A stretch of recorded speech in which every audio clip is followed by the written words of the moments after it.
तो चलिए शुरू करते हैं। आज क्वेश्चन नंबर 15 हमारा नेक्स्ट जो क्वेश्चन हैगा। अब हम लोग प्रॉपरली एंटर कर चुके हैं चैप्टर नंबर 3 में, linear equation in two variable. और भाई आपको पता है linear equation in two variable में एंटर करने का मतलब हो गया साफ साफ वही कि अब आप उन इक्वेशंस के बारे में बात करोगे जिनका स्टैंडर्ड फॉर्म क्या होगा भाई, A X plus B Y plus C is equals to 0, जहां पर ए और बी क्या है आपके कोफिशिएंट्स हैं एक्स और वाई के रिस्पेक्टिवली। एक्स और वाई हैं आपके वेरिएबल्स एंड सी है आपका कांस्टेंट। एंड क्योंकि लीनियर इक्वेशन है तो इक्वल टू में क्या आ गया भाई, 0 आ गया। बेहतरीन, क्या स्मार्ट अच्छे हो आप लोग यार।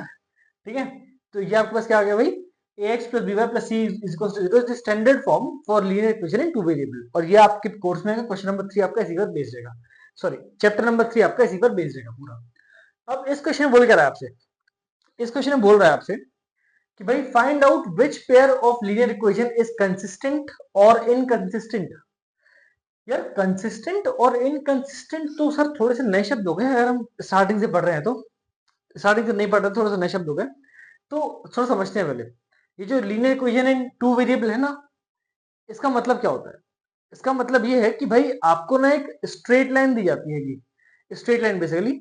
तो उस लाइन की इक्वेशन होती है ये, मतलब अगर आप इसमें एक्स और वाई की रैंडम वैल्यूज पुट करोगे, मतलब आपने एक्स की कुछ वैल्यू रखी तो वाई की एक वैल्यू निकलेगी भाई, फिर अगर आप उसको पुट करोगे तो आपको मिलती है एक लाइन। ठीक है, और ये जो क्वेश्चन बेस्ड है वो है पेयर ऑफ लीनियर इक्वेशन, मतलब आपको दो लीनियर इक्वेशन दी गई है।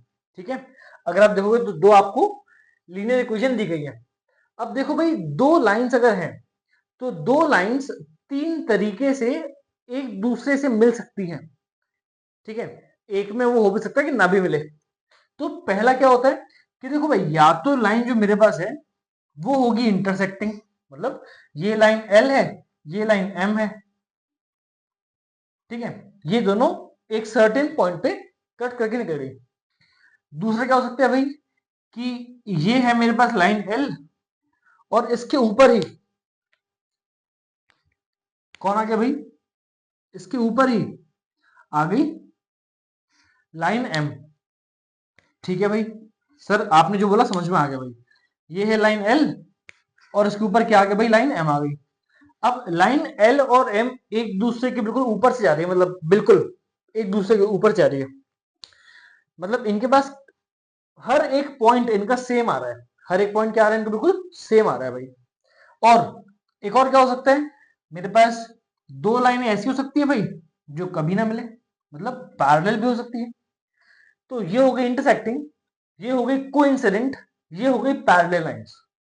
तो तीन कंडीशन से या तीन तरीके से मेरे पास क्या हो सकता है भाई, दो स्ट्रेट लाइंस इस तरीके से बिहेव कर सकती है।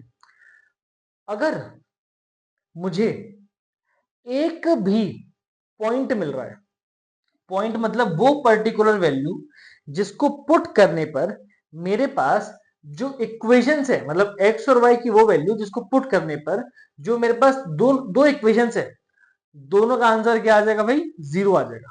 दोनों का आंसर क्या आ जाएगा भाई, 0 आ जाएगा। तो उसको हम क्या बोलते हैं भाई, उसको हम बोलते हैं कंसिस्टेंट। उसको हम क्या बोलते हैं भाई, कंसिस्टेंट बोलते हैं। मतलब वो वैल्यू मिलना, वो वैल्यू मिलना एक्स और वाई की जिसको पुट करने पर मेरे पास दो जो इक्वेशंस हैं दोनों क्या हो जाएंगे भाई, 0 हो जाएंगे। उनको हम बोलते हैं कंसिस्टेंट। इंटरसेक्टिंग लाइंस में we always have a unique solution, मतलब एक ही पॉइंट पे मिल रहा है भाई तो ये हो जाएगा यूनिक सोल्यूशन। और अगर हम इसकी बात करें, क्योंकि यहाँ पे तो हर पॉइंट ही हमारा सेम है, तो there are infinite number of points जिस पर हमारे पास क्या हो जाएगा भाई, वो इक्वेशन दोनों 0 हो जाएंगी। And when it comes to parallel, तो हमें पैरेलल में we have no solution, we have what, no solution. क्योंकि भाई ये कहीं मिलती ही नहीं है, जब मिलती ही नहीं है तो हमारे पास कोई सोल्यूशन बनेगा ही नहीं। तो ठीक है भाई, सर आपने जो बताया पल्ले पड़ गया, बिल्कुल पल्ले पड़ गया।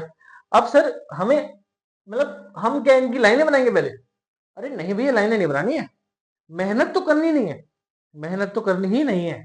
अपन आराम से तरीके देखेंगे, उन तरीकों को लगाएंगे और अपना आंसर निकालेंगे। ठीक है भाई, मेहनत नहीं करनी है, ना ना ना, मेहनत से दूर भागेंगे भाई। ठीक है भैया, मेहनत करो, मेहनत नहीं करोगे तो कष्ट हो जाएगा। ठीक है, मेहनत करना बहुत जरूरी है, बहुत अति आवश्यक है मेहनत करना, तो मेहनत करो। ठीक है, चलो थोड़ा सा इसको रफ कर देते हैं जरा, फिर हम आगे बढ़ेंगे।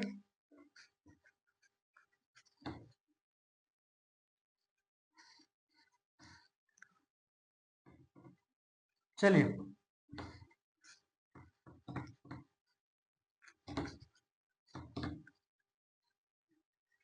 अब देखते हैं जरा। सर आपने बोला कि तीन तरह की लाइंस होती हैं। लाइंस कैन बी इंटरसेक्टिंग,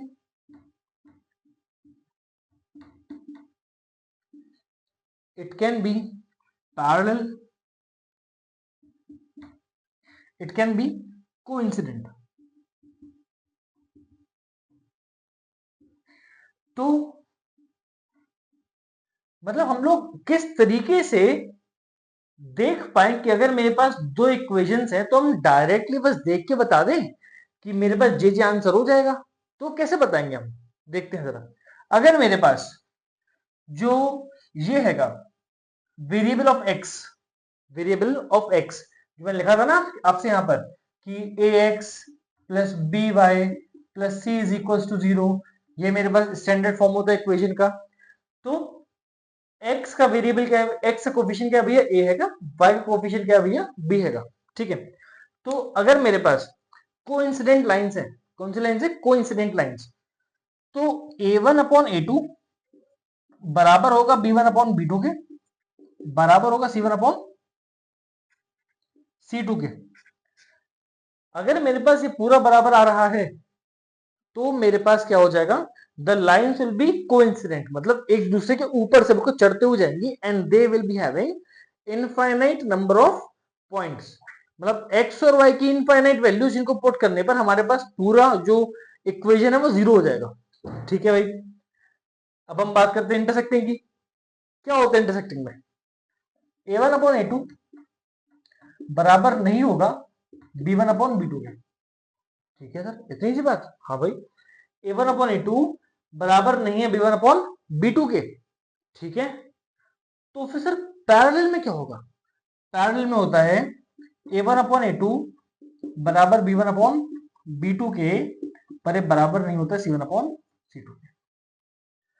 तो ये तीन कंडीशंस है। अगर आपको ये तीनों कंडीशंस पता है तो मेरे भाई ये क्वेश्चन आपके लिए ना खेल बराबर है, एकदम ऐसे छू क्वेश्चन हो जाएगा सब। ठीक है, तो भाई आई होप आपको याद हो गया होगा।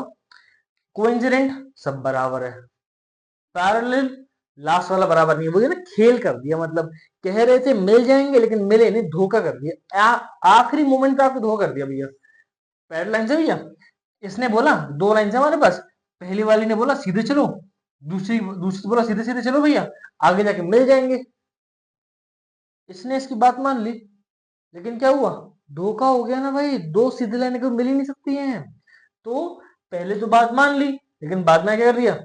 धोखा कर दिया। क्या कर दिया भाई? धोखा कर दिया। ठीक है, इंटरसेक्टिंग पहले ही बोला भैया टेढ़ा चलना है, पहले क्या बोला भैया? टेढ़ा चलना है। तो टेढ़ा चलेंगे तो पहले ही काट देंगे भैया। तो a1 upon a2 is not equal to b1 upon b2। यहाँ पर a1 अपॉन a2 बराबर b1 upon b2 is not equal to c1 upon c2। और कोइंसिडेंट में a1 अपॉन a2 बराबर b1 अपॉन b2 बराबर c1 अपॉन c2। तो ये मेरे पास कंडीशन होते हैं। ठीक है, आई होप कि आपको ये कंडीशन समझ में आ गई होगी, आपको याद भी हो गई होंगी। चलिए बहुत बढ़िया, स्मार्ट बच्चे हो आप लोग, बहुत ज्यादा स्मार्ट बच्चे हो आप लोग, मेरे प्यारे बच्चों। अब हम आते क्वेश्चन पे। चलो, ये क्वेश्चन बोल रहा है भैया 4x minus 5y minus 12 is equal to 0। यहां पर बोल रहा है 10x plus 20y is equal to 8x। ये तो भाई यहाँ पे भी 10x है, यहाँ पे भी 8x है, क्या है ये? सही है गलत है? देखिए जरा भैया, बिल्कुल गलत है, बिल्कुल बिल्कुल बिल्कुल गलत है। इसमें एक क्वेश्चन में एरर हैगा। यहाँ पर आएगा 10y प्लस का 20 इज इक्वल टू 8x, कुछ ऐसा क्वेश्चन दिया हुआ है। ठीक है भाई, चलो अब हम जरा क्या करते हैं, अब हम इसको आगे बढ़ाते हैं। भाई देखो, मैंने बोला आपसे हमारे पास जो फॉर्म होना चाहिए वो होना चाहिए ax plus B Y plus C is equal to 0। तो इसमें तो ये फॉर्म मिल रहा है, लेकिन इस वाली इक्वेशन में फॉर्म नहीं मिल रहा है, तो हम क्या करेंगे? इसको रीअरेंज करेंगे। ठीक है, तो ये हो जाएगा माइनस का 8x प्लस का 10y प्लस का 20 इज इक्वल टू 0। ठीक है, मिल गया। अब हम यहां से निकालते हैं A1 upon A2, A1 A2 B1 B2 C1 C2 values. तो भैया यहां से A1 आ गया हमारे पास 4, A2 आ गया माइनस का 8, B1 आ गया माइनस का 5, B2 आ गया प्लस का 10, C1 आ गया माइनस का 12, C2 आ गया प्लस का 20। अब पुट करते हैं भाई A1 अपॉन A2, तो 4 upon minus 8, B1 upon B2 minus है अपॉन माइनस 10 प्लस का 10, फिर आ जाएगा C1 अपॉन C2 माइनस का 12 अपॉन 20। ठीक है भाई, सॉल्व करते हैं। 1 अपॉन 2, ये भी आपका 1 अपॉन 2 आ गया भैया, ये आपका आ जाएगा 3 अपॉन 5, मतलब माइनस का 1 upon 2 is equals to minus का 1 upon 2 is not equals to minus का 3 अपॉन 5। मतलब कौन सी कंडीशन हो गई भाई, ये कंडीशन हो गई पैरेलल लाइंस की। कौन सी हो गई भाई, कंडीशन हो गई पैरेलल लाइंस की। तो यहां पर क्या हो जाएगा, इसमें for this pair of equation we will have no solution, we will have no solution. ये क्वेश्चन आपके लिए आएगा, इसको सॉल्व करिए and I want the answer in the comment box.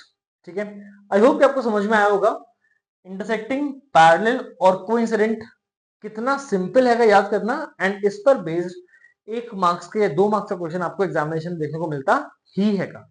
तो इनको याद कर लेना पक्का, फॉर श्योर हमेशा क्वेश्चन आता है, हर बार क्वेश्चन आता है इसमें से, या तो आपको एमसीक्यू में दे देगा या आपको 2 मार्क्स में दे देगा, पर जरूर हमेशा देगा। तो भाई इसको याद कर लेना अच्छे से, बहुत सिंपल हैगा। और मेरी जान कोई परेशानी हो, कोई कष्ट हो, you most welcome in the comment box. अपना प्रॉब्लम लिखो, शेयर करो and I will give you the answer for this. चलो बाय बाय, टेक केयर।